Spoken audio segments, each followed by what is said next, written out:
All right. I had to do a dedication. I forgot. Can you just say the grace? Yeah. And I'll put one in. Perfect. For today. Perfect. All right, I want to say good morning. Good morning.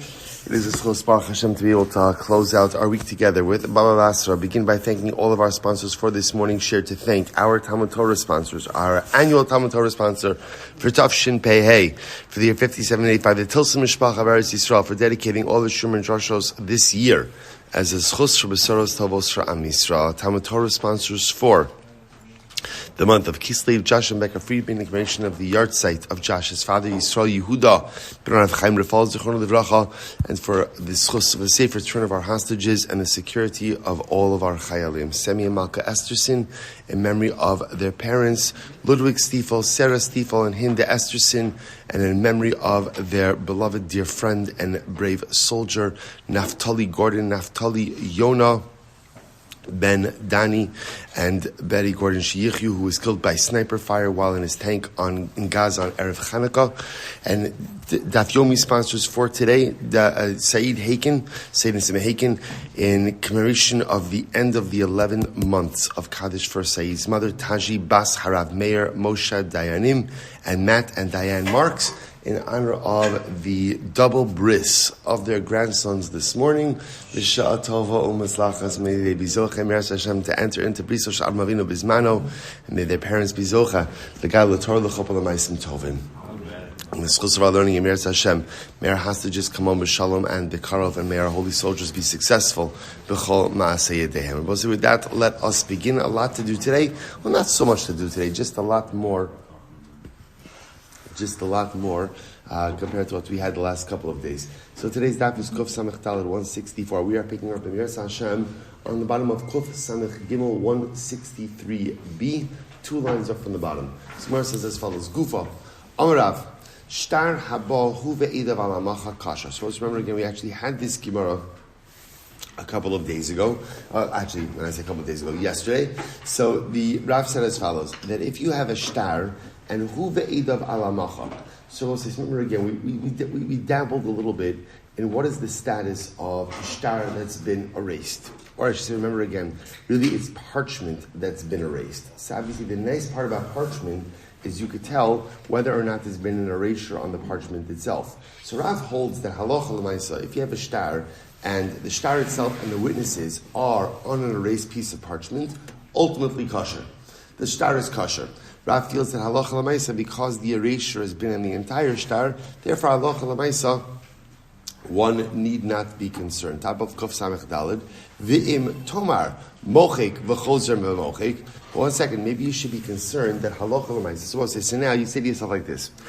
See, when do I have to get concerned a little bit? If you look at a shtar, and let's say you see the top, where let's say the text is erased, and the bottom is not. Okay, so then that maybe looks a little bit weird. Or the top is not erased and the bottom is erased. So when there's incongruity between the two parts of the shtar, the text and where the witnesses are signed, I understand why that may lead to a little bit of confusion.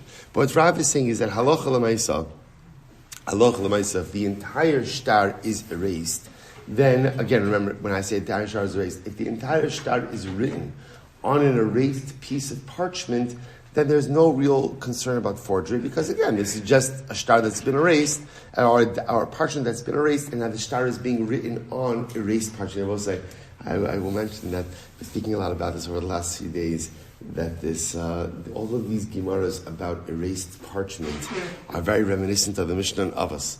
The Mishnah in Avos actually that quotes Elisha ben Avuya.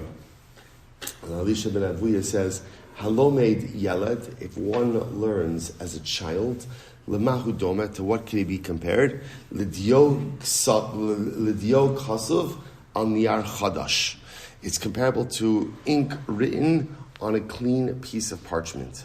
And Halomed, right? If a person learns as an adult, Halomed Zaki Lemahu Doma. If a person, it's L'dio Kasuv al Niyar Machuk.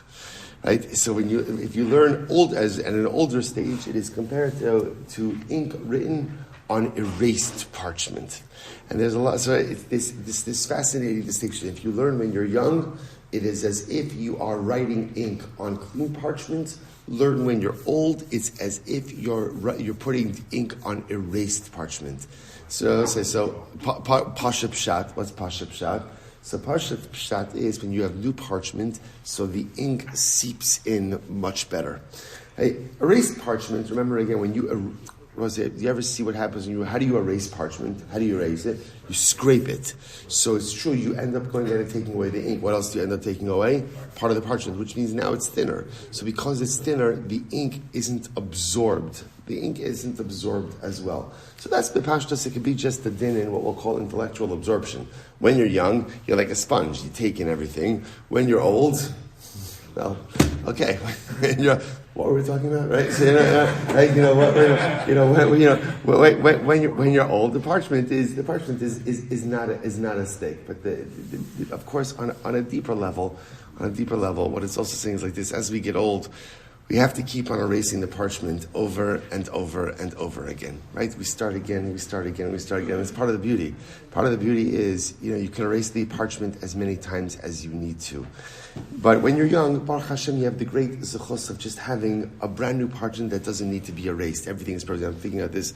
The Artman Chavrusa is back again on Zoom in the NICU at Sinai Hospital in Basra. This time Moshe David doesn't have the earphones on, so now it's just us. And now we're mamish. You think about, I'm not calling Moshe David in the Yarmoch Chas v'Shalom, but I'm saying incredible. Like, you see a baby. The beauty of a baby is that Niyar Chadash, that beautiful, just untainted piece of parchment that's never been erased. It's just perfect. It's just beautiful. It's just pristine.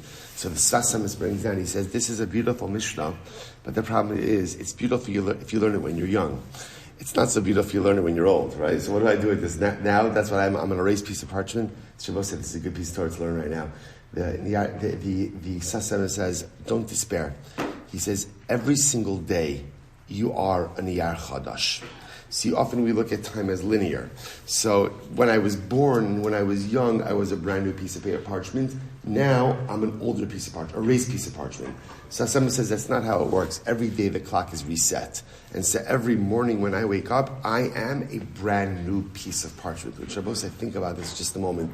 You might not feel like a brand new piece of parchment right now. You might feel a little worn and weathered and exhausted. But on a spiritual level, each of us is a brand new piece of parchment right now. And the day has just begun, and what's going to happen on the parchment, what's going to be written on the parchment, what's going to be erased on the parchment, all of that is yet to be determined. The great zechus of opening your eyes every single day is the zechus of having a brand new piece of parchment. Anyway, let's go weiter. So that's all of our talk about the erased parchment, new parchment. I've been thinking about this Mishnah a lot over the last few days. Anyway, so the Mishnah says as follows. So Rav says, if you write the shtar on an erased piece of parchment, you're good to go. Top of Kuf Samach Dalet, I says the Gemara, Tomar, Mochek, the Choser of Mochek. But 1 second. Doesn't this open things up, Lemaisa, again, to more tampering? Why?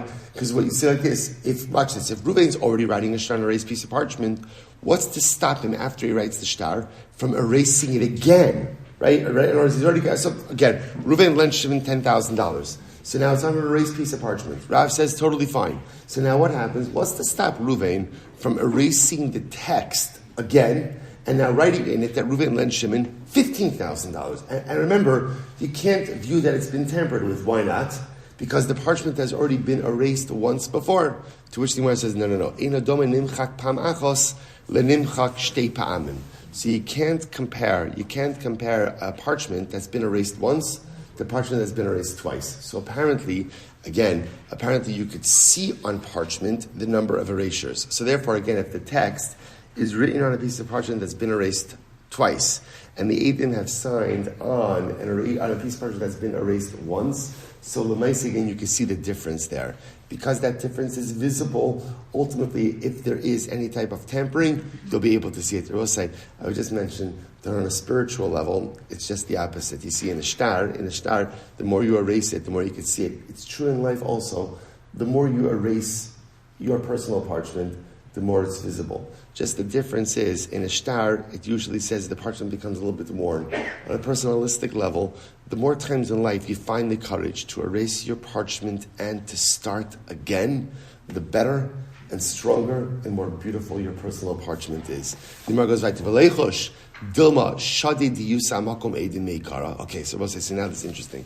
So maybe Ruvain, right? Ruvain wants to tamper with the shtar. Now Ruvain is thinking ahead. Right? Ruvain is thinking ahead. He has this chap. He says like this. Takes a piece of parchment, right? He goes ahead and he puts ink on the spot where the ink is going to be. Right? Where the ink is going, he puts ink, in the spot where the witnesses are going to sign. All right, umachikle, and he erases it. Now watch what he's doing. He erases it. So now he's already got one erasure in the spot of the witnesses. Okay. Essentially, what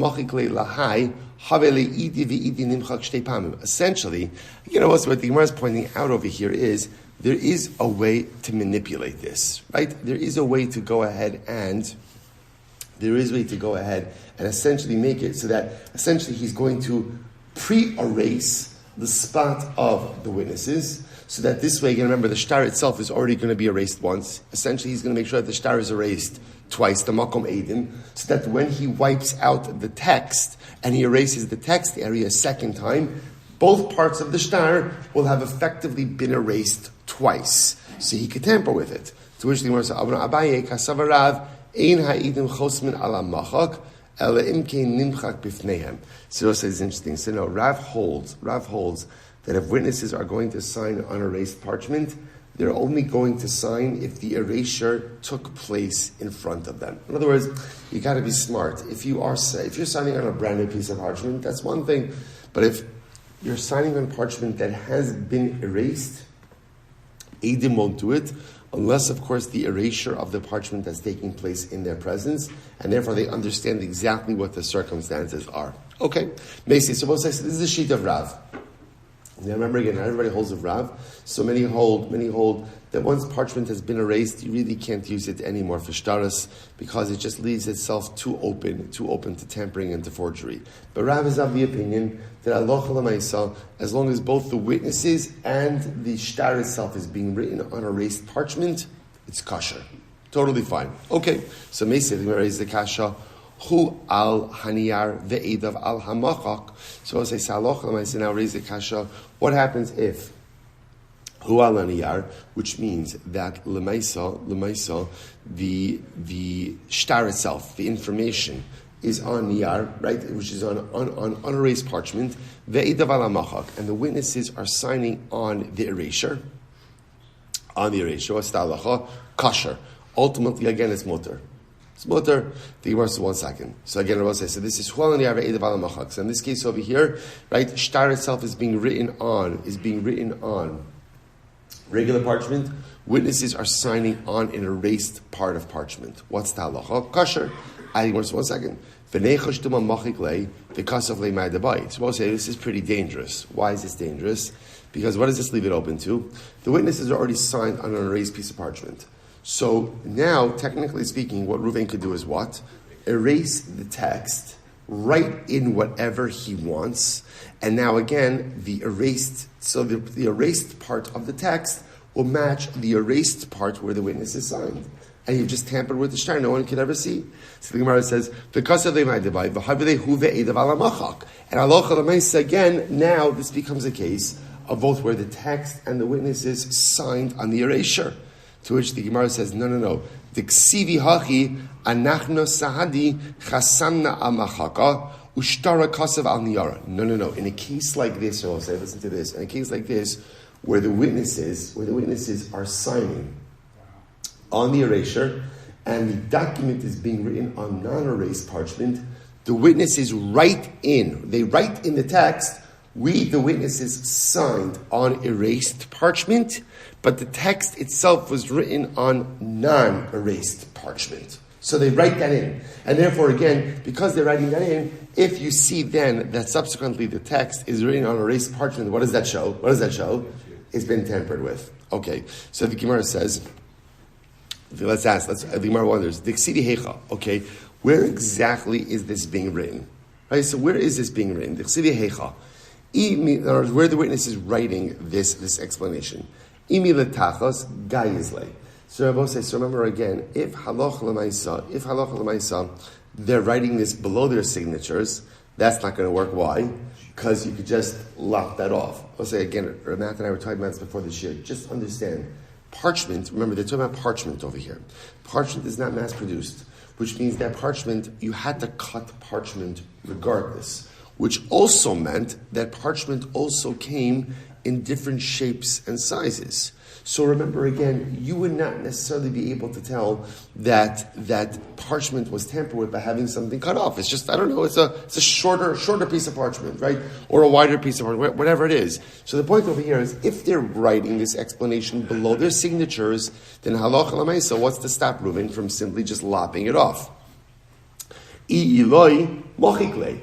And if they're writing it above their signatures, then what can Reuven do?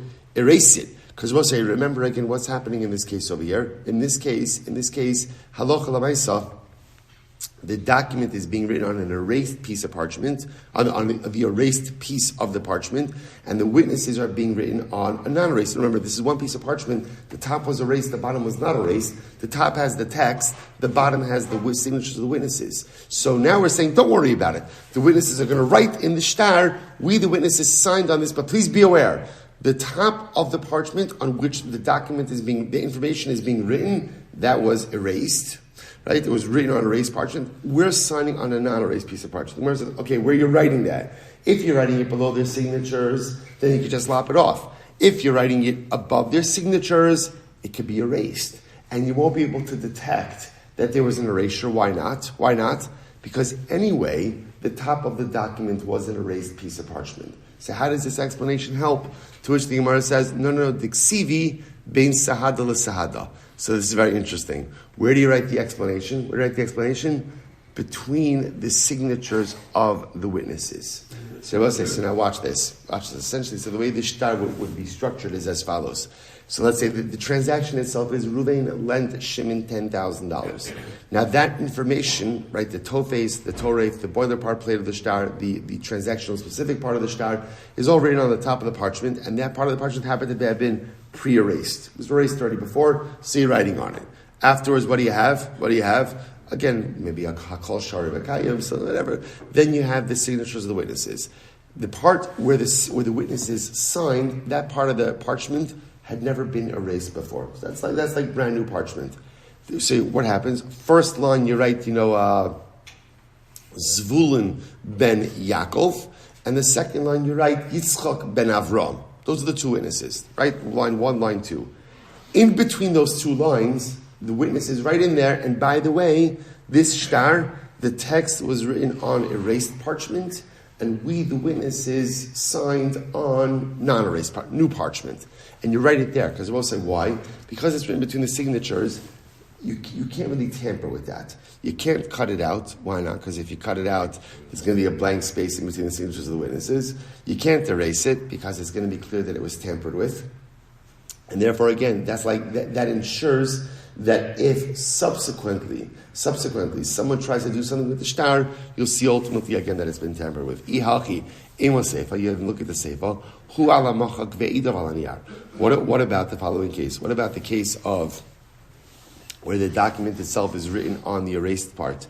And, so we've been talking about a case, I reversed it.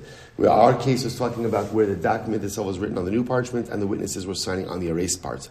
What about the second case? Hu ala machak ve'idav ala niyar. Where ultimately, again, the shtar itself is written on clean parchment and the witnesses are written on the erased part. Puzzle. So is this puzzle? So am I puzzle? Why should it be puzzle? Remember again, I'm sorry, I was reversing the cases.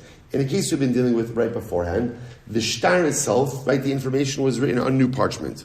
The witnesses signed on erased parchment. So what are we concerned about in that case? What's our concern? Let's just play this out. What's our concern? Our concern is this is ripe for manipulation. Because what could Reuven come along and do? Erase all of the text on top, right, and rewrite the details of the transaction. Reuven lent Shimon $10,000. He could erase it now and write that he lent Shimon $15,000, and you'll never detect the tampering. Why not? Because now the shtar actually just looks uniform, because now the entire thing is just written on erased parchment. To which the Gemara says, no. What do we do in a case like that? The witnesses write an explanation where? In between their signatures. And what does the explanation say? we signed on a document, and when we signed on this document, our part was erased. The text was written on non-erased parchment. Okay, so that's it. That's your insurance policy. So if somebody presents that shtar and it turns out that the text is written on erased parchment, it's clear that what? It's been tampered with. The Gemara says, good. Makes a lot of sense. But if that works, why doesn't it work in the other case? In the opposite case? What about the case where the shtar is written on erased parchment, right? And the witnesses are signing on non-erased parchment. So the halacha is, the right says, Pasal, amai, hachi nami nichtevu hachi. So why can't you say in this case also, let the witnesses write an explanation? What's the explanation? Anachna sahadi chasamna al niyara ushtara amachka. So let them just write them between their signatures. We the witnesses signed on regular parchment, right? But the actual shtar itself was written on erased parchment. So why not just go ahead and say that? To which the Gemara says, "My armit," because what are you concerned about? Mochek, chozer umochek. What are you concerned about? That perhaps that halacha l'maisa, maybe in this case. So perhaps, like we said before, perhaps if Reuven knows that he wants to manipulate this, what he'll do is he'll go ahead and he'll erase the spot where the Eidim are going to go ahead and sign, right? And then afterwards, again, he can erase again, and therefore make the shtar look uniform. We already said that's not a problem. We already said before that halacha l'maaseh, it's not going to work. Why? Because we will say, interestingly enough, you could tell on a shtar, you could tell on a piece of parchment what's been erased once versus what's been erased more than once. To which the Gemara says, no. Hanimili. So when can you tell ultimately again when something's been erased once versus been erased twice? That's when halacha l'maisa, the witnesses are signing on the erased part. But halacha l'maisa, again, when they're not signing on the erased part, but rather they're signing on the non-erased part, it's going to go ahead and be very difficult to contrast. So the Gemara says, 1 second. So why not just go ahead and bring another parchment? In other words, we're both saying, who says the contrast has to happen within the same piece of parchment? Let the contrast happen from two different pieces of parchment. In other words, line up an erased piece of parchment versus a non-erased piece of parchment. Or even for that matter, a piece of parchment that's been erased once versus twice. So just line them up. Both say very profound Gemara, Lo dami machka dahamagilta, le machka dahamagilta. So we'll say the erasure of one piece of parchment does not compare to the erasure of another piece of parchment. So we'll say, very interesting. Again, so you have to appreciate this, right? That we often think, okay, parchment's like paper, right? Their parchment is like our paper. So it's true from a utilitarian perspective, from a usage perspective, but from a production perspective, every piece of parchment is its own thing. See, even the way parchment erases, the erasure of one piece of parchment will not look like the erasure of the other piece of parchment. We'll say a very profound Musar Haskell as well. If we keep going with this motif, that erased parchment, the parchment is the yid, and the erasure of the parchment represents the ability to start over in life. Every person's parchment is different. And your erasure looks different than my erasure. Your tshuva is one process, my tshuva is another process. And what it takes for me to erase my parchment is a fundamentally different process for you to erase your parchment. No two pieces of parchment are the same. They don't erase the same. They don't undergo the same process. Really incredible. I v'lekablo lechasimos yada. So this is very interesting. V'lekablo lechasimos yada desad v'beidina v'limchok v'lidmi. So the Gemara says, okay, so if you have a shaila about the shtar whether or not it's been tampered with, why don't you do like this? Essentially, look at the signatures. Look at the signatures, and then go ahead. So literally accept the signatures. Essentially, do like a kiyum shtaras. Do like a kiyum shtaras of the signatures in Beis Din. Go ahead, if you look at the Rashbam says, when a kabel chasim is dai b'veidina, shlo yafsid bal ashtar eidos shel eidav, v'achar kach nimchok v'nichtov b'hi megilta gufa v'nedamye. So we'll say, so essentially, look at the signatures, examine the signatures, study the signatures, do that in Beis Din. So that way Beis Din has record of the signatures, so therefore you don't lose out on the shtar, and then erase it.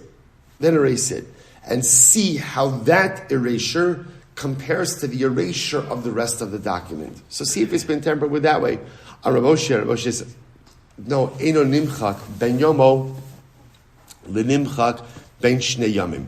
So we'll say this is fascinating. It turns out that really shtaros are quite complicated, or at least parchment is really complicated. So it turns out that an erasure done today looks different than an erasure that's been done in the past. See, even on the same shtar, if the erasure took place at different times, it's not going to look the same. The Gemara says, I velishie. So if that's the case, so erase it and let it sit in basin a little bit. Age it, and see over time if the erasure looks the same. Amri Rabbi Yirmiyah chayshinu lebeis din toa. No, this is very dangerous, right? We're very dangerous. I will say, if you have a compromised shtar or a chashash of a compromised shtar, we are very concerned in general about just letting that sit,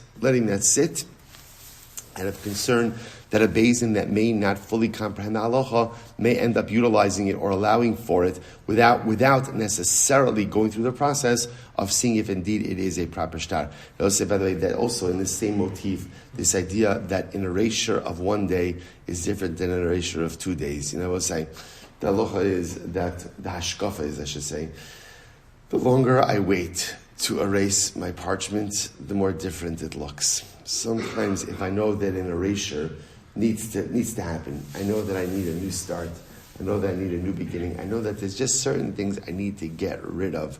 The longer I wait, the more different the parchment looks even after the erasure occurs. Sometimes in life, if I know that a change needs to be made, bless you, the best thing I could do is make it right now. Incredible. So I'll say in any event, the point that the Gemara makes is that halacha l'maaseh, you're not really going to be able to tell whether or not it's been actively been tampered with. So bottom line, what do we do with all of this? So I'll say, so of course, therefore what comes out of this is the ideal is don't use erased parchment. Or if you're going to use erased parchment, the halacha is really going to follow Rav, which says either all or nothing. Either all or nothing. In other words, if you want to use an erased piece of parchment, that's fine, as long as it is erased from top to bottom. From top to bottom, and therefore again, the entire shtar is written on a piece of erased parchment. Aren't we concerned that halacha l'maisa, you may erase the whole, right, you may erase the text again and write something new? No, we're not concerned about that. Why? Why? Because something that's been erased twice looks different than something that's been erased once. So I will say that seems to be the way the Gemara is passing halacha l'maisa, with one other exception. The other case that the Gemara seems to feel would work, I will say, is the case of where halacha l'maisa, the part of the text has been erased, and where the eidim are signing is not erased. Because in that case, you also have the ability to protect against tampering. How?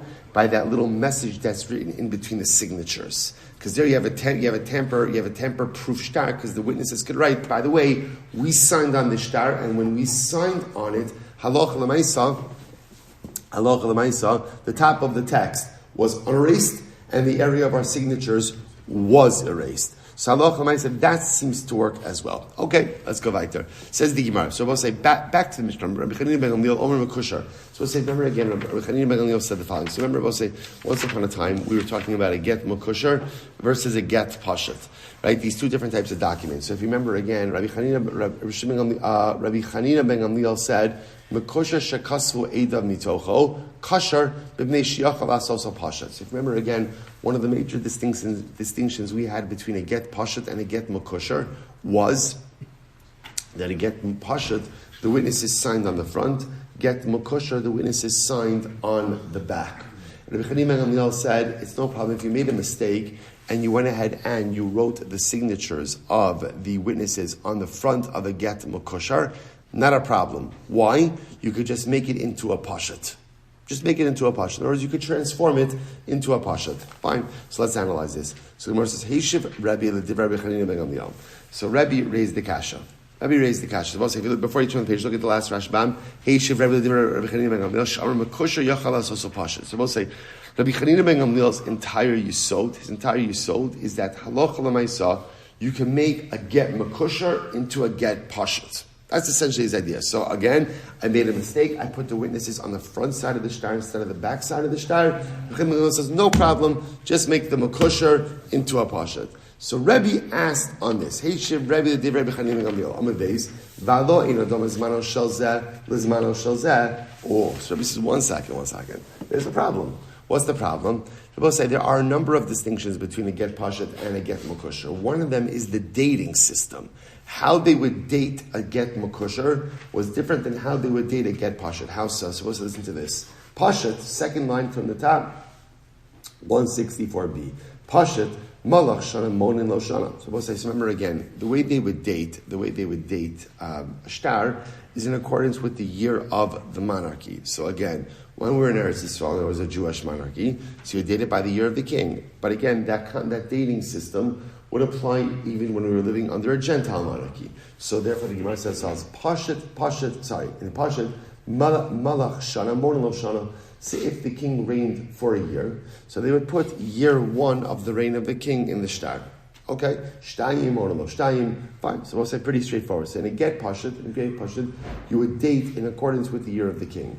Makushar, malach shana monin lo shtayim. It's interesting. In a get makushar, if the king reigned for 1 year, you would put in the shtar the second year of the king. So it was King X, right? So in the shtar, in the get makushar, right, in the second year of the reign of King X, even though it was only his first year. Shtayim monin lo shtayim. Makushar malach shana monin lo shtayim. Shtayim monin lo gimel. So I both say similarly again. So this was the way they would date it in a get makushar. I both say. Now what I want to point out over here, something very interesting is they would do this. This was common not only in the get makushar, but some dated their documents this way. This was like a way of giving kavod to the king. What you're showing essentially is your confidence in the prolonged rulership of the king. So confident that I'm even dating a year ahead. But again, this was understood. In a get pashut, you used the year of the actual reign. In a get makusher, you used the year of the actual plus one. Plus one. Take a look at the Rashbam for just a moment. V'alo ein zmano shel pashat kizmano shel makusher. Dilo zmano shel pashat im nichtav b'shana rishona shamar hamelech in monin lo ela shana shtayim. Monin lo shtayim. Aval makusher in malach shana kosvin b'shtar kasav b'shtar shtayim. Kasav b'shtar shtayim monin lo shalosh. Kilomar makdim lo shana shay minaga umakid lekaman lahakdim lemelech shana.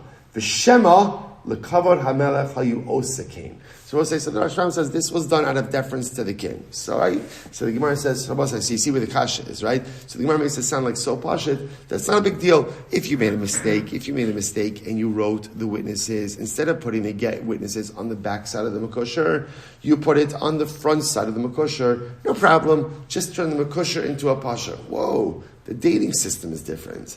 A get pashut has the year of the actual reign. A get makusher has the year of the actual reign plus one. So the dating systems are different. Now both saying, now this could be exploited. How so? Watch this. So we'll say, now watch this. Let's say Ruvain lent Shimon $10,000, right? And he used the get makusher. And what happened? So the Gemara says, beni. And now what happened? Now in the interim, so let's say he lent it for 5 years. Now in the interim, Shimon got money and Shimon paid back the debt. So what happens? So Shimon pays back the debt. And of course, if you pay back the debt, what do you want back? You want back the document. So Shimon says to Reuven, give me back my shtar. Reuven says, I'm so sorry, I lost the shtar. Now Reuven didn't lose the shtar. Reuven has the shtar, as you're going to see in just a moment, he has a plan. So v'kas of late tavra. Okay, so if you don't have a shtar, what do you write? You write a receipt. And the receipt says that Shimon paid Reuven, $10,000. And what happened? V'chimate's money, mashile pashat. So now what happens? When the actual date, the due date of the shtar comes about, so Reuven converts the makusher into a pashat. Now remember again, the makusher is dated for a year later.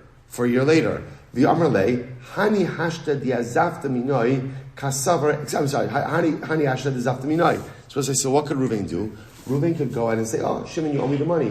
Shimon could say, 1 second, what are you talking about? I paid you back. Here's my receipt. Reuven could say, no, that was a different transaction. Yeah, you paid me back for an earlier loan. This is a later loan. After all, look at the date of the shtar, right? The shtar is, because remember again, in the makusher, it's dated what? A year later. So if you have the ability to go ahead and convert a makosher into a pashut, can't this be easily manipulated? Because now essentially a person has a shtar me'ocher. A shtar has a document, a person has a shtar that is dated quote unquote 1 year later than the actual transaction. To which the Gemara says, no. Kasava in kosin shover. He holds we don't write receipts. And we'll say, what does it mean we don't write receipts? So I'll say, remember, if you don't write receipts, what that means is Shimon is not going to pay back Reuven unless, of course, what? He hands him over the shtar. So, okay, you don't have a shtar. You lost the shtar. No problem. I'm not paying you. I will only pay you once I go ahead and get the shtar back. So as long as Shimon gets the shtar back, obviously there's no manipulation. Umi Baki Rabbi Makosher. So we'll say, is Rabbi such an expert in a get Makosher? V'ha'ahu Makosher, das l'kamed Rabbi. Also there was this case of a get Makosher that came before Rabbi. Va'amar Rabbi, shtar me'ocher zeh. Rabbi said, the date is wrong. This is a shtar me'ocher. We'll say, shtar me'ocher means a post-dated shtar. Now, you're not allowed to write a post-dated shtar. So Rabbi says, shtar me'ocher. Va'amar lei zonin l'Rebbe, kach min haga shal umazu. So Zonin said to Rabbi, no, Rabbi, you don't understand.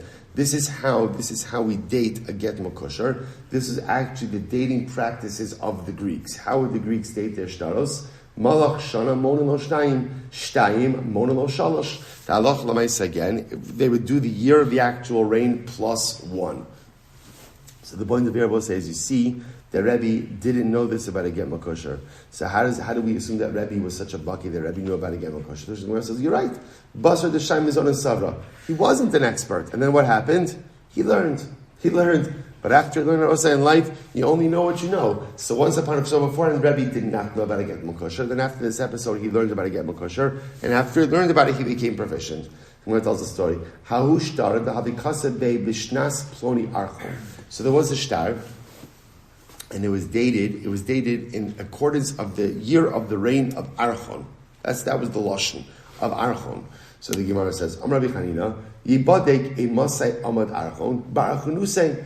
So we'll say, so here's the issue. The issue is that was the date of the shtar, right? The date of the shtar was in the year of the reign of Archon. So Rabbi Chanina says, okay, Archon, let's see when this guy Archon reigned. See when he reigned, and again, you'll be able to line up the date with the year of his reign, and you'll know exactly when the date of the shtar is. To which the Gemara says, V'dilma the Arich Malchusei. Maybe Archon ultimately, again, is not the name of a particular ruler, but rather it's descriptive. Arach, long. And maybe what it's saying is, in the year of the reign of our ruler, who we hope rules for a very long time, Raboshia, Kach min Hagashal Umazu. Raboshia said, because this is the minhag.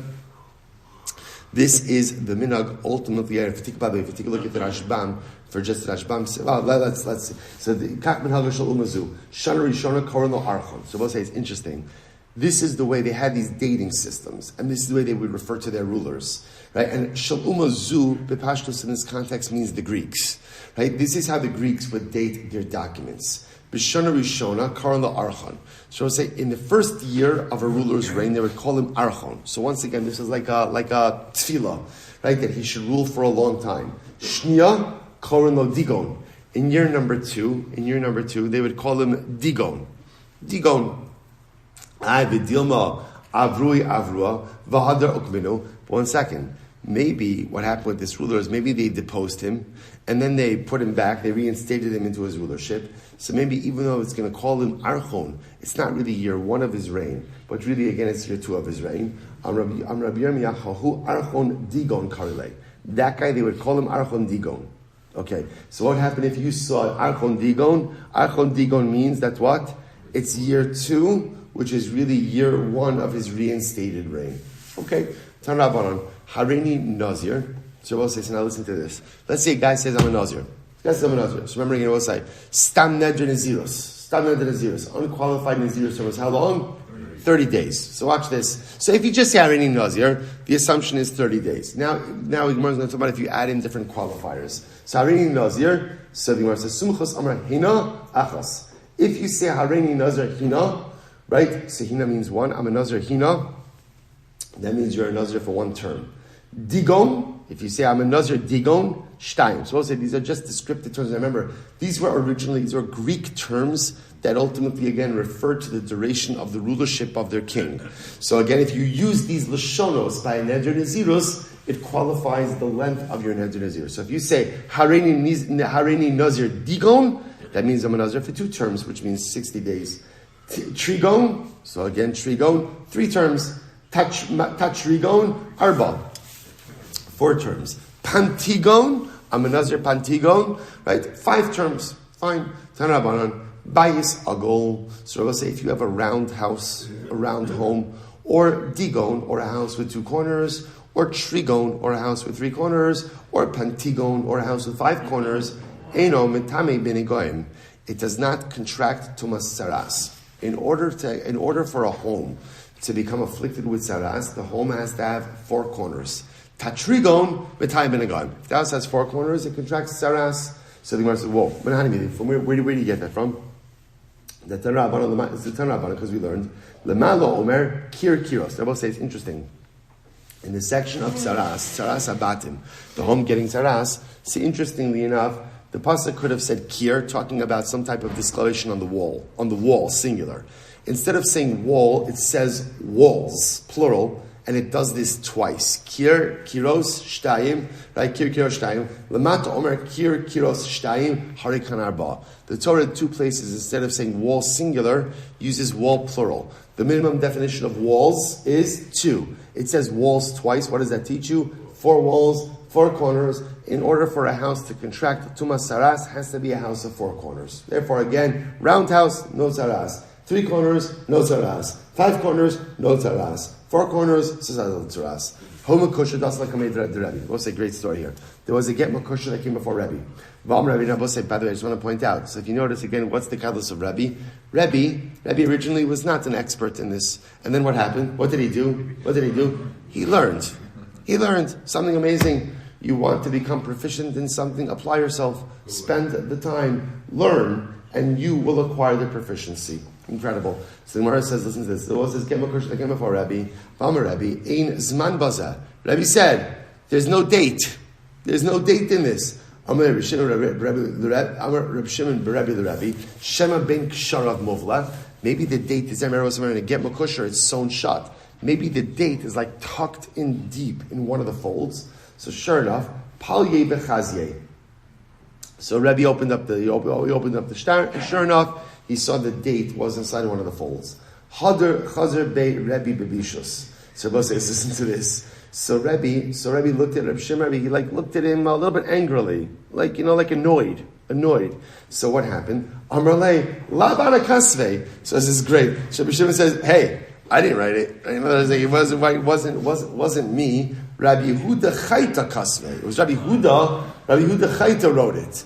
So listen to this. So to which Rabbi says, Amarlei, Keilecha milashon hara. Why are you talking lashon hara? So Rabbi says, okay, I'm annoyed because this is not the way to write a shtar, right? This is not the way to do this, but there's absolutely no need for you to throw someone else under the bus. No need to speak lashon hara about Rabbi Yehuda. Incredible. Zimnin, I'll say another story. Zimnin, Havi Yosef Kamei, they got pasuk sidra b'sefer Tehillim. I'll say it's so beautiful. So one time, once again, Rabbi Shimon was sitting in front of Rebbe, and Rebbe finished reading Sefer Tehillim.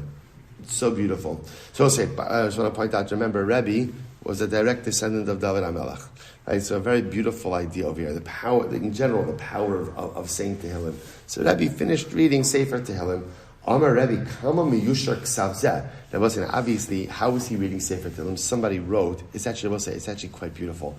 If you go to the kever of David HaMelech, people don't realize David HaMelech is buried in the old city of Yerushalayim. Right? If you walk, right outside of Shar Tzion, right? You walk right outside of Shar Tzion. You walk past, there's like a huge, like a monastery zach over there, right? You walk past that, and there's the kever of David HaMelech. I remember Yerushalayim, I always love to go on Shabbos afternoon to go to kever of David HaMelech. There they have a beautiful, beautiful Sefer Tehillim written on a scroll. It is the most I don't know, I've never seen anyone who has like a scroll of Sefer Tehillim. I'm not dropping any hints or anything. I'm just saying, whatever. Magnificently beautiful. So I'll say, so Lamaisa, so it's there. So that's how they had Sefer Tehillim, right? Sefer Tehillim wasn't like right. We have a Sefer Tehillim written in a scroll. So Rebbe was reading a beautiful Sefer Tehillim. So the Gemara says, so Rebbe, Kam Yushak Savzeh. Rabbi Shimon says to him, Ana love Kasivna. I didn't write it. Yehuda Chayta Kasvei. Yehuda Chayta wrote it. So Amrulei Kilechem Lashon Hara. So Rabbi said, stop speaking Lashon Hara. So Gemara said, 1 second, what's going on over here? Bishlam Hasam Ika Lashon Hara. So I understand in the first case, by the get Makusher, there was Lashon Hara, right? Because Rabbi was very displeased about how the star was written, right? Rabbi Shimon says it wasn't his Rabbi Yehuda Chayta. So I understand that's Lashon Hara. Elahacha my Lashon Hara Ika. Why is there Lashon Hara over here, right? In the case over here, where again Rabbi was complimenting the Sefer Tehillim. So Rabbi will say, this is pretty incredible. The Gemara says, Elahacha my Lashon Hara Ika, Mishum de Rav Dimi. The Tani Rav Dimi Achod Rav Safra, Li Olam al Yisaper Adam B'Tavasa Shachavera. You should never speak too much positively about a person. Why not? Shemitoch Tovaso Bali De Ra'aso. Because I will say, when you end up speaking very positively about a person, what's going to end up happening? What's going to end up happening? There's the but, right? It's so great, but, as I will say, what does Rav Dimi say? Just don't talk about people. Just don't talk about people. Talk about yourself. Not like that, right? In other words, focus on yourself. Focus on what you're going to do with your life. Focus on your accomplishments. Focus on your changes. Don't spend your time talking about other people, even if it's positive. Because listen, we've all been involved in conversations like this, right? Where I only have the nicest thing to say, and suddenly, again, an unexpected turn in this conversation that I did not anticipate, and suddenly, again, mamish in the depths of Lashon Hara. So Rav Dimi says, there's an easy way to deal with this. Just don't talk about people, even in a positive way, because Lamaisa, again, you may end up chas v'sholom in the midst of Lashon Hara. Now, I just want to point out, never chas v'sholom confuse this with not giving compliments. It's always important to give compliments to people. Really what it means is, don't talk about other people. You should always compliment people to themselves. That's always good to build up other people. Just don't talk about other people to other people, even if it's l'shvach. Even if it's in a complimentary way, because chas v'sholom it could come to Lashon Hara. Both sides finish up. Incredible Gemara. Amrav, Shalosh Averos ein Adam nitzol mehen. There are 3 Averos that no person is saved from, which means 3 Averos that every person commits. B'chol Yom. Right? 3 Averos that we commit every day. Number 1, Hirhur Avera. Right? Thoughts about Avera. The desirous, lustful thoughts about Avera. No person escapes that. Every single person deals with that every single day. V'iyun tefillah. So I'll say, what's iyun tefillah? So here, the machlokes Rashbam and Tosas. Tosas says, davening without kavanah.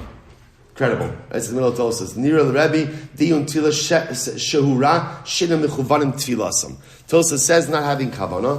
The Rashbam goes with the idea that a person davens and a person is so confident in their tefillos that HaKadosh Baruch Hu is going to give them everything they asked for, and they wait for the fulfillment of their tefillos.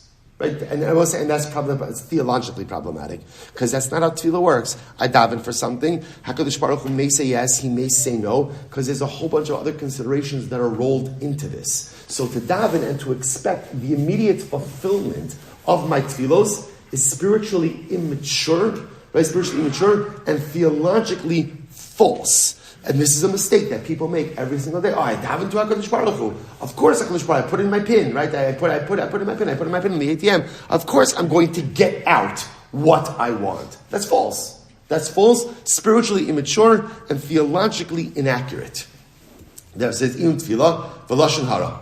Lashon Hara. So I will say 3 things that Chol Adam, every single person commits every single day. Hira, their lustful thoughts about sin. Iyun tefillah, either again davening without kavanah or immediate expectation that tefillos are going to be fulfilled, and lashon hara. The Gemara says lashon hara is lashon hara. Lashon hara, the first 2 I get. Person speaks lashon hara every single day. Ela avak lashon hara. So Shabbos say avak lashon hara means, again, there's a whole halachic category of this, but avak lashon hara essentially means as follows: that halacha l'maisa, it's not direct lashon hara, but rather again it's like we'll call it like associated lashon hara. In other words, like we just saw before, I'm speaking positively about someone, and then the conversation turns in such a negative way. That's avak lashon hara. Both let's finish up. Am Rav Yehuda, Am Rav, Rov begezel, omiyat ba'arayos. Most people steal. Or what that means is, most people, not like actively steal, but engage in some form of theft. Miut ba'arayos, a significant minority engage in immorality.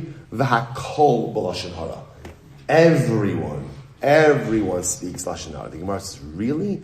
Everyone? B'lashon hara? Sakalaitcha ela avak lashon hara. No, it's not true. I was supposed to say, at the end of the day, not everyone speaks lashon hara, but everyone is involved in some form of lashon hara. Direct lashon hara, indirect lashon hara. I'll just end with the following.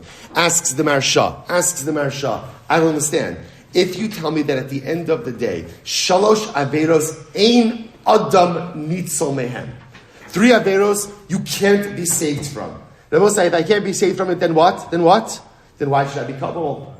If I can't be saved, why should I be culpable? So listen to this. Says the Maharsha, get ready for this. Look at Lashon the Gemara. Shalosh averos ein adam. Adam, says the Maharsha. What's an adam? Adam is someone who is like the Adama.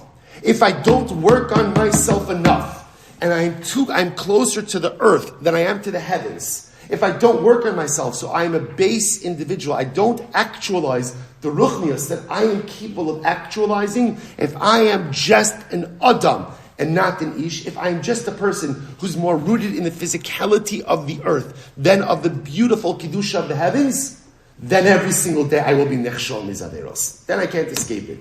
But if I work on myself, to elevate myself, to free myself from the clutches of the Adama, to become the best version of myself, to self-actualize, to work on my ruchnius, then I can transcend. Only an Adam is constantly stuck in the clutches of these Averos. But someone who perpetually works on himself to free himself from the clutches of the earth and to become something even greater, even holier, such a person has the ability to escape the clutches even of these Averos that most people fall prey to. All right, Chevron, Zoom, have a wonderful day. Good Shabbos, everyone. Good Shabbos, good Shabbos.